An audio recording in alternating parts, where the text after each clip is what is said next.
বিসমিল্লাহির রহমানির রহিম। আসসালামু আলাইকুম। আমি মুরগির মাংস রান্না করবো। আমি মশলা আগেই ভেজে নিয়েছিলাম, সব মশলা। তো আমি বলতে ভুলে গেছি, সব মশলা আগে আমি তেলে নিয়েছি।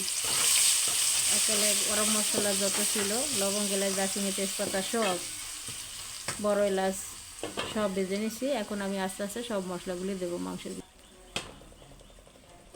এখন আমি দেব আদা রসুন বাটা প্রায় 1.5 চামচের মতো, তারপরে কাঁচামরিচ এবং পেঁয়াজ বাটা দেব, হলুদের গুঁড়া, মরিচ আর ধনিয়া একসঙ্গে গুঁড়া করা দেব, একটু জিরার গুঁড়া। এখন আমি এটাকে ভালোভাবে কষিয়ে নেব। মশলা আমার কষানো শেষ, মিনিট 5 মিনিটের মতো মশলা কষাইছি, তেল বেরোচ্ছে। এখন আমার এটা পাকিস্তানি মোরগ কেটে ধুয়ে নিচ্ছি, এখন দিয়ে দেবো।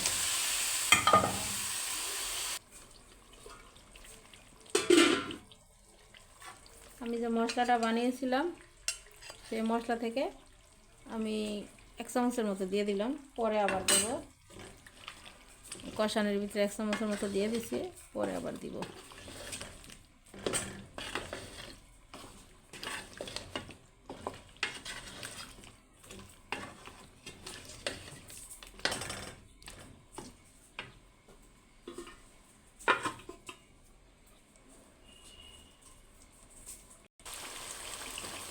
মাংসটা আমার কষানো শেষ হয়ে গেছে, তেল বের হয়ে গেছে। এখন আমি কেটে ধুয়ে রাখা আলুগুলো দিয়ে দেব। আলু দিয়ে ঝোল রান্না করবো।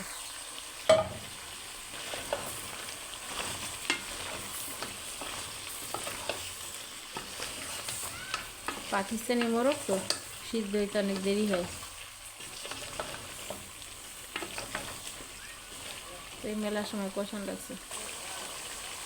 মাংস আমার কষানো শেষ, এখন দিয়ে দেবো আমি পানি। কারণ পাকিস্তানি মোরগ তো সিদ্ধ হইতে দেরি হয়, তাই আমি গরম পানি করে রেখেছি,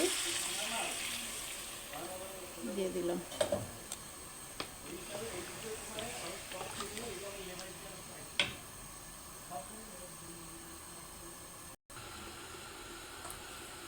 এখন দেবো কিছু কাঁচামরিচ কাটা।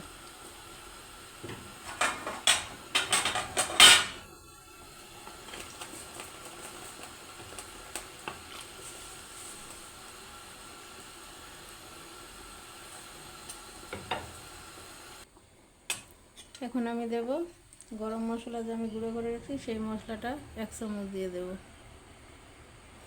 1 চামচ একটু বেশি দিলাম।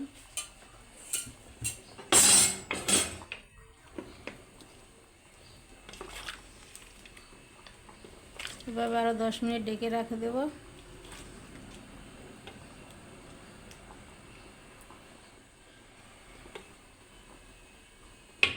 ঢাকনা দিয়ে কিছুটা ভাতটা বসিয়ে ভাতটা নাড়িয়ে ছেড়ে দিয়ে লাল চালের ভাত